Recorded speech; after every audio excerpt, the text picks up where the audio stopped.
Welcome back to our channel. So మళ్ళా హైడ్రా దూకుడు పెంచిన విషయం మీ అందరూ కూడా ఎక్కడే. ఇంకొకటి ఏంటంటే న్యూ ఇయర్ టైంలో అంటే 31 డిసెంబర్లో ప్రతి డిపార్ట్మెంట్ నుంచి సో ఇయర్ మొత్తం చేసేది ఏంది, తర్వాత ఇయర్లో మనం చేసేది ఏంది అనేది కూడా చెప్తారు. సో అట్నే హైడ్రా కూడా చెప్పిన ముచ్చట మీకు కూడా ఎక్కడే. సో చెప్పుడుతో పాటు ఆ పనిలో కూడా హైడ్రా చాలా సీరియస్గా పడ్డది. సో అందుకని కోర్టు కూడా చివాట్లు పెట్టిన పరిస్థితి. సో హైడ్రా ఏం చెప్పింది, ఏం చేస్తుంది అనే ఒక విషయం పక్కన పెడితే మళ్ళా ఎందుకు హైకోర్టు హైడ్రా విషయంలో జోక్యం చేసుకుంది అనే ముచ్చట ఒకసారి మనం మాట్లాడుకుందాం. కోయిడా. సో ఈ పేరు వినగానే మనకు తెలిసిందే, కొత్తపేట ఫ్రూట్ మార్కెట్ కోయిడాకు తరలి వెళ్ళిపోయింది. అక్కడ ప్రాపర్ మార్కెట్ కడతామని చెప్పి గత ప్రభుత్వం చెప్పింది, చేతులు ఎత్తేసింది. ఇక ఈ ప్రభుత్వం దేవుడెరుగు. సో ఇప్పటివరకు అక్కడ ఏమీ కూడా పర్మనెంట్ షెడ్కి సంబంధించిన పనిలేవు కావాలి. సో మరి ఫ్రూట్ మార్కెట్ పైన హైడ్రా ఏమైనా ఉక్కుపాదం మోపిందంటే అస్సలు కాదు. సో హైడ్రాకి కోర్టు ఎందుకు చివాట్లు పెట్టింది అని అంటే, శుక్రవారం నోటీసులు ఇచ్చారు, శనివారం ఇండివిజువల్గా వచ్చి దానికి సమాధానం చెప్పమని అడిగారు, దానికి సంబంధించిన డాక్యుమెంట్స్ ఇవ్వమని అడిగారు. సో అయినా ఆదివారం వచ్చి కూల్చేసారు. సో హైడ్రా చేసే పని అదే, అంతే కదా. సో హ్యాజ్ ఇట్ ఈస్ ఏమీ మార్పులు లేదు, మళ్ళీ కూల్చుడే అక్రమాలని. సో అట్లే హైడ్రా తన పని తాను చేసుకొని పోయింది, కానీ కోర్టు కూడా తన పని తాను చేసుకొని పోయింది. సో ఏకదమ్ ఒక్కసారిగా ఖచ్చితంగా ఈ కూల్చివేతలు ఆపాలి, ఎవరైతే కోర్టుకు చేరినరో వాళ్ళకి వారం రోజుల సమయం కూడా ఇచ్చిన పరిస్థితి. సో ఇంతకీ కోర్టు ఎక్కడ ఏం జరిగిందనేది తెలుసుకుందాం. రంగారెడ్డి జిల్లా హయత్ నగర్ కోయిడా హైడ్రా భారీ కూల్చివేతలు శ్రీకారం చుట్టింది. కోయిడా సర్వే నంబర్ 951, 952లో 7.28 గుంటల భూమిని రియలెట్ సంగారెడ్డి బాలరెడ్డి కబ్జా చేశాడు. కబ్జా చేసిన ఫ్లాట్లను ఫామ్ హౌస్ నిర్మించాడు. దీంతో 170 మంది ఫ్లాట్ యజమానులు హైడ్రాకు ఆశ్రయించారు. బాధితుల ఫిర్యాదుతో హైడ్రా రంగంలోకి దిగింది. భారీ పోలీస్ బందోబస్తుల మధ్య హైడ్రా కూల్చివేతలు జరిగింది. సో మళ్ళీ ఆడ కూడా బుల్డోజర్లు వేరే, దాదాపు ఇంట్లో ఒక్కటి కాదు 170 మంది ఫ్లాట్ యజమానులు పోయి హైడ్రాకి కంప్లైంట్ చేశారు. మరి హైడ్రా కంప్లైంట్ చేసిర్రు అంటేనే కూల్చివేతలు షురు అని బుల్డోజర్లు అడిగి పంపిస్తుంటారు రంగనాథ్ సార్. సో అట్లే ఇక్కడ కూడా పంపించిండు. కానీ ఈ పంపించే క్రమంలో ఏం చేసిండంటే, శుక్రవారం నోటీసులు ఇచ్చిండు, శనివారం సమాధానం కోరిండ్రు, ఆదివారం కూల్చేసారు. సో గతంలో కూడా మనకి గుర్తుకుంది, హైకోర్టు రంగనాథ్కి చివాట్లు పెట్టింది. స్పెషల్గా రంగనాథ్కి, హైడ్రా పక్కన పెడితే హైడ్రా కమిషనర్గా అధికారిగా ఉండే రంగనాథే జూమ్లో అటెండ్ అవ్వాల్సిన పరిస్థితి. ఆ రోజు కూడా కోర్టు ఒకటే చెప్పింది, ఒక్క రోజులో హైదరాబాద్ని మొత్తం రూపురేఖలు మార్చేస్తారా, అక్రమ నిర్మాణాలు చెరువులను కాపాడాలని చెప్పి హైదరాబాద్ని మొత్తం భూస్థాపితం చేసి ఒక్క రోజులో ఒక రాత్రిలో చెరువులు మీరు కాపాడతారా అని చివాట్లు పెట్టడంతో పాటు సామాన్యులకు గడిపియాలి.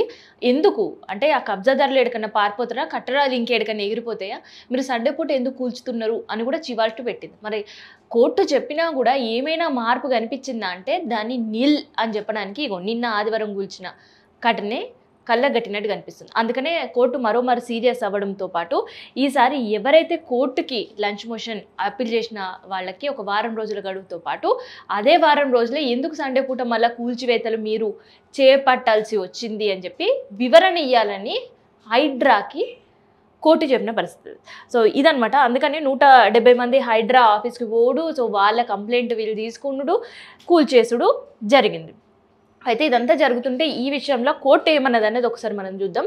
సో అక్రమ నిర్వహణకు సంబంధించిన నోటీసులు ఇచ్చి శనివారం హాజరు ఆదేశాలు ఇచ్చి ఆదివారం కూల్చేస్తారా, అంత తొందర ఏముంది, కూల్చివేతలకు చేపట్టే ముందు సహేతుక సమయం ఇవ్వాలి కదా అని హైదరాబాద్ డిజాస్టర్ రెస్పాన్స్ అసిస్టెంట్ సంబంధించిన హైకోర్టు ఆగ్రహం వ్యక్తం చేసింది. అబ్దుల్లాపూర్ మండలంలో కోయిడా గ్రామంలోని తన ఆస్తులు కూల్చివేస్తూ సవాల్ చేస్తూ బాలరెడ్డి కోర్టును ఆదివారం హౌస్ మోషన్ పిటిషన్ దాఖలు చేసిండు.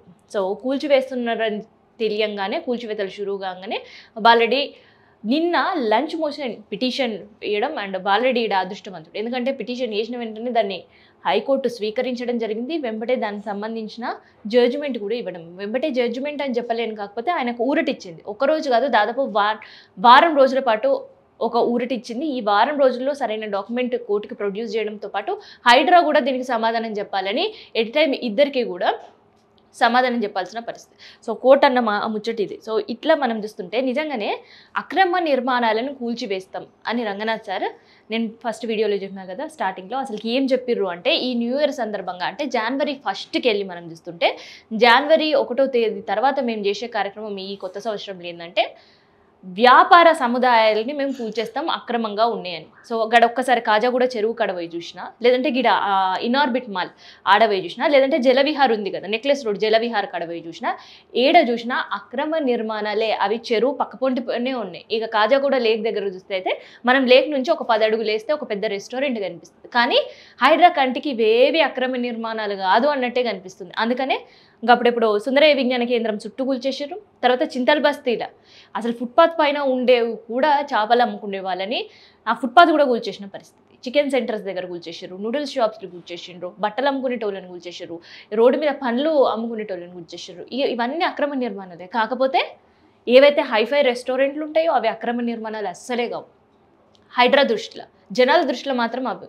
కానీ ఎందుకు మరి ఇప్పటి వరకు కూడా ఏ పెద్ద షాపింగ్ మాల్కి సంబంధించిన కూల్చివేతలు జరగలేవు హైడ్రా షురు అయినప్పటి నుంచి ఇప్పటి వరకు. అంటే దాదాపు సంవత్సరం పూర్తి చేసుకుని 100 డేస్ పూర్తి చేసుకున్న సరే మనకు తెలిసిందే. సో గత ఏడాదిలో ప్రారంభం ఈ ఏడాది కొత్త అడుగు పెట్టినా కూడా ఇప్పటి వరకు ఒక హైఫై రెస్టారెంట్ సంబంధించి కావచ్చు, ఒక షాపింగ్ మాల్కి సంబంధించి కావచ్చు, ఒక మాల్కి సంబంధించి కావచ్చు, ఎక్కడ కూడా అక్రమ నిర్మాణాలని హైడ్రా కూల్చివేసిందే లేదు. అప్పర్ మిడిల్ క్లాసు లేదంటే పూర్తిగా వాటిపైనే జీవనాధారం ఉండేవాళ్ళని. ఇక నిన్న మనం చూస్తుంటే శనివారం నాడు కూడా ఉప్పల్ దగ్గర కూడా కూల్చివేతలు చేసింది. సో అక్కడ కూల్చివేతలు కూడా ఒక పార్క్ పక్కనే ఉండే పాల దుకాణం కూల్చేసింది. సో పాల దుకాణం రేకులతో వేసుకుని ఒక షెడ్ని కూల్చేసిన పరిస్థితి. సో మరి అక్రమార్కులు అంటే కేవలం మిడిల్ క్లాస్ వాళ్ళే అనే ప్రశ్నలు ఎప్పటి నుంచో ఉత్పన్నమవుతున్నాయి. మరి దానికైతే ఇప్పటి వరకు హైడ్రా సమాధానం చెప్పలేదు. మరి హైడ్రా పిఎస్కే వచ్చే కంప్లైంట్స్ కేవలం అప్పర్ మిడిల్ క్లాస్ లేదంటే ఇట్లాంటి వాళ్ళపైనే వస్తున్నాయి తప్ప 5 స్టార్ హోటల్స్ పైన వస్తలేవు ఎందుకో తెలియదు, లేదంటే రెస్టారెంట్స్ పైన వస్తలేవు ఎందుకు తెలియదు, చెరువులను కబ్జా చేసి కట్టుకునే వాళ్ళపైన వస్తలేవు ఎందుకో తెలియదు. సో ఈ ప్రశ్నలకు కూడా మళ్ళీ కోర్టు త్వరలోనే సమాధానం చెప్పాలి. కోర్టు ఇట్లాంటి ప్రశ్నలు వేయాలని కూడా సామాన్యులు చాలామంది అయితే కోరుకుంటున్నారు. మరి హైడ్రా తీరేంది అనేది త్వరగానే తెలుసుకునే పరిస్థితి ఉంది. ఇక మొత్తానికైతే రెండోసారి కోర్టులు చివాట్లు పెట్టింది. మరి ఇప్పటికైనా హైడ్రా రూట్ మార్చుకుంటుందా, అంటే అట్లీస్ట్ వాళ్ళకి నోటీసులు ఇచ్చి సమాధానం వచ్చే వరకైనా ఎదురు చూస్తుందా, లేదంటే ఇక ఇప్పటికే 2 సార్లు కోర్టులు చెప్పింది, ఇక 3ఓసారి కూడా నేనేది ఇందేది అని చెప్పేసి అవి చేసే పనులు బుల్డోజర్లు చేస్తే అధికారులు ఇచ్చే ఆదేశాలు అధికారులు ఇస్తూనే పోతారు అనేది మనం కూడా చూడాలి. సో ఇది రెండోసారి కోర్టులు చివాట్లు పెట్టి ఒక సామాన్యుడు కోర్టు మెట్లెక్కితే హైడ్రా పైన కోర్టు తీరుని ప్రతి ఒక్కరు కూడా ప్రశంసించే పరిస్థితి అయితే ఎలా కనిపిస్తుంది హైదరాబాద్లో.